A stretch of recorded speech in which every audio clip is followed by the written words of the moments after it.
Stop focusing on the wrong things. Complexity isn't control, and activity isn't progress. Who the f am I to tell you what to do with your money? My name is Priya Malani, currently managing millions of hardworking dollars. Enough foreplay. Let's talk Money. Welcome to the F word. Smart money. No bull. If you're in your 30s making great money, but still don't feel like you're actually getting ahead, let me guess. You've been told to cut out the lattes. Or maybe you've built a color-coded spreadsheet tracking every single transaction. Or you've opened 10 checking accounts and 5 credit cards because somewhere in the back of your mind you thought more accounts means more control. I see it all the time. High achievers pulling in 6 figures or more, and yet they're stuck in the weeds with things that, let's be honest, don't actually move the needle in their financial lives. Today, I want to break down why this happens, like why you're stuck, and how to shift your focus to things that actually drive growth and financial freedom. I'm going to share a real client story with you, pull in Ramit Sethi's idea of the $3 versus a $30 question, and introduce you to Natalie Taylor's concept of impact-weighted work, an absolutely game-changing way to think of your financial decisions. And then we're going to wrap with what it looks like to work with an advisor who keeps you focused on what matters without overwhelming you with a 100-page plan, most of which is compliance disclosures. So let's start with my client. This one's making fantastic income, saving a good chunk. Outwardly, she's crushing it. But she came to us with 10 checking accounts and 5 credit cards. 10. 5. Now, each account had a purpose. One was for groceries, one was for travel, one was for big purchases, one was for rainy days, one was for really, really rainy days. You get the idea. On top of that, she had spreadsheets tracking every single category of spending right down to her coffee runs. On paper, it looked like discipline, but in reality, she was a mess. It was chaos disguised as control. She and her husband were spending hours every week moving money around, reconciling accounts, and still second-guessing every decision. The kicker, they felt anxious about money. They were still wondering, are we doing this right? That's the trap that so many successful 30-somethings fall into, confusing activity with progress. You can be busy with your money without actually being strategic. So why do we do these things? How do we get this wrong? Why do smart, ambitious people do this? 2 reasons. First, it's human nature. Small questions like, should I cut out Starbucks? Should I use this card or that card? They're tangible. You can answer them quickly and they can give you that hit of productivity. Second, it's cultural. The personal finance industry has sort of trained us to actually sweat the small stuff, skip the lattes, clip coupons, track every dollar. And if you're ambitious, you overachieve at this. You track harder. You optimize more. But here's the truth. Small optimizations rarely change your financial trajectory. You don't build long-term wealth by moving money between 10 checking accounts. You don't create freedom by skipping your morning coffee. You do it by focusing on the bigger levers. That brings me to Ramit Sethi's $3 versus $30,000 questions. So Ramit Sethi, author of I Will Teach You to Be Rich, highly recommend his book, makes the point brilliantly. He says there are $3 questions and $30,000 questions. A $3 question is, should I cancel a Spotify? Should I move this charge to my Amex instead of my Visa? Should I stop ordering lunch at the office on Fridays? These are $3 questions because even if you answer them perfectly, they'll never meaningfully change your financial life. A $30,000 question is, how can I negotiate my compensation package? What's the right investment strategy for my goals? How should I structure my money so it actually funds the lifestyle I want? Do I have the right insurance and legal documents in place to protect myself? Those are the questions that change your trajectory. They require clarity, strategy, and sometimes uncomfortable conversations, but they're worth it. So the next time you find yourself agonizing over a micro decision, pause and ask, is this a $3 question or a $30,000 question? If it's a $3 question, make a quick decision and move on. I want you to reinvest your energy into your bigger financial picture. Are you actually changing the trajectory with the decisions you're making? Okay, I mentioned Natalie Taylor, one of my favorite of all time financial gurus. She talks about a concept called impact-weighted work. So let's talk about how you actually make progress without drowning in the details. Natalie Taylor was a financial advisor who worked at LearnVest and Monarch Money.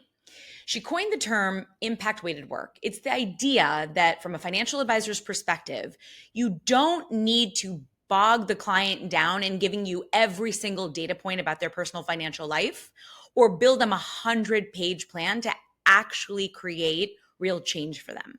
In fact, what you need to do is you need to figure out what are the fewest number of decisions that create the biggest impact for the client right now.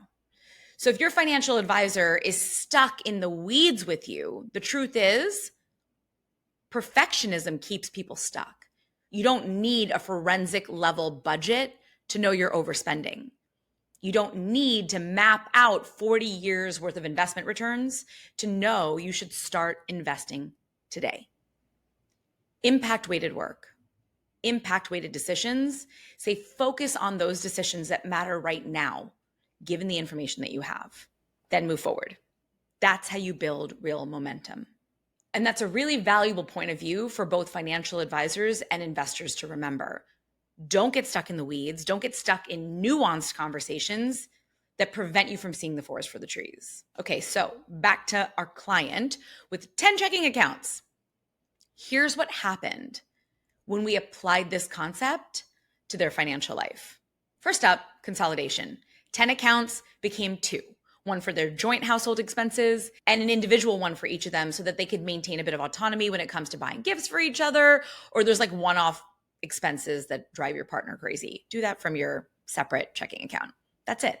Each account had a clear job, no mental gymnastics required. Step 2, automation. On payday, money flows automatically into the checking account, savings account, and investment accounts. No more manual transfers and no more second guessing. Step 3, right sizing your cash. Instead of hoarding money in 10 accounts, we defined their emergency savings, their emergency reserve, kept that in savings, and then invested the rest for their larger financial goals. Step 4, focus on the big levers. We turned our attention to comp negotiations, workplace benefits, insurance, and the basics of estate planning, the stuff that actually protects and grows your wealth. Next up, credit card cleanup. We cut it down to 2 primary cards. Points should become a bonus, not your strategy. The result, they have a simpler system, they are investing more, and they have a lot less stress. The anxiety faded because the system was actually doing the work for them in the background. That's what real progress looks like. All right, so I'm going to give you this framework so you can steal it and apply it to your own financial life. First up, you have to define your big levers, right? For most people in their 30s, that means what's going on with your income? Are you negotiating or growing your comp? Savings rate. Are you consistently paying yourself first? I promise there will be money left over. Investments. Are they aligned with your goals? And more importantly, have you automated it? And then finally, protection. Do you have the basics covered? Insurance, legal docs, and liquidity so you don't end up in credit card debt. Then build a simple system. Minimal bank accounts, 1 for your emergency fund, 1 or 2 for your short-term goals, and a checking account, maybe 2 if you're in a relationship. Finally, a taxable brokerage account plus your retirement accounts. And then just make sure automatic transfers are set up on payday. Okay, what to stop, what to start. I'm going to make this really, really clear. Stop multiplying accounts for the illusion of control. Stop obsessing over credit card points. Stop tracking every expense just to punish yourself. Stop signing up for every bank account bonus offer, and stop believing you need every detail before you're ready to act on your next level decisions. Start asking bigger questions, paying yourself first and automatically, and consolidating your accounts to simplify your financial picture. Finally, and you've heard this one at work, measure what matters: your savings rate, your investing consistency, and more importantly, your progress towards your real goals, which means you have to set them first. I'm just going to touch on this, why you may need help, because you could do all of this on your own. The question is, will you?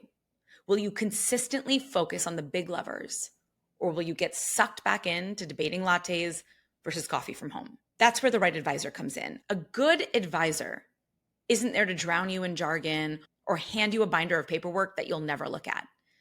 A good advisor keeps you focused on the $30,000 questions. They simplify the path and they give you just enough detail so that you can make more confident decisions. Then they should hold you accountable and help you follow through. Shameless plug, at Stash Wealth, that's exactly what we do. But whether it's with us or someone else, you deserve an advisor who leads with trust, education, and clarity, not someone who overwhelms you and leads you with fear, making you feel like you can't do this without them. So here's your takeaway for today. Stop focusing on the wrong things. Complexity isn't control, and activity isn't progress. Shift your focus to the big levers: income, savings rate, investing, protection.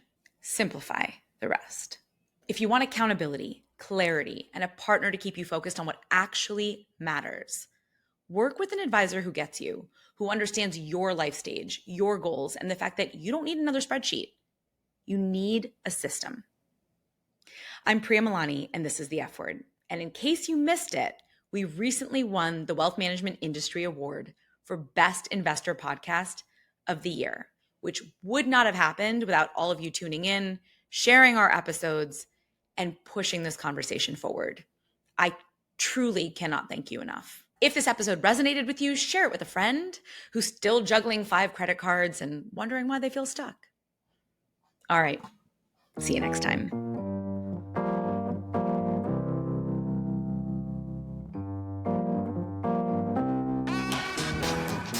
Thanks for listening to The F Word with Priya Malani. If you like what you heard, hit subscribe wherever you're listening and leave us a review while you're at it. We're approval junkies. Don't forget, you can find a ton of great resources, content, courses, and other freebies at stashwealth.com. Now, for the capital S stuff our lawyers want us to say. Stash Wealth is a registered investment advisor. Content presented is for informational and educational purposes only and is not intended to make an offer or solicitation for any specific securities, product, service, or strategy. Consult with a qualified investment advisor, that's us, before implementing any strategy. Investing involves risk, including the loss of principal. Past performance does not guarantee future results. There, we said it.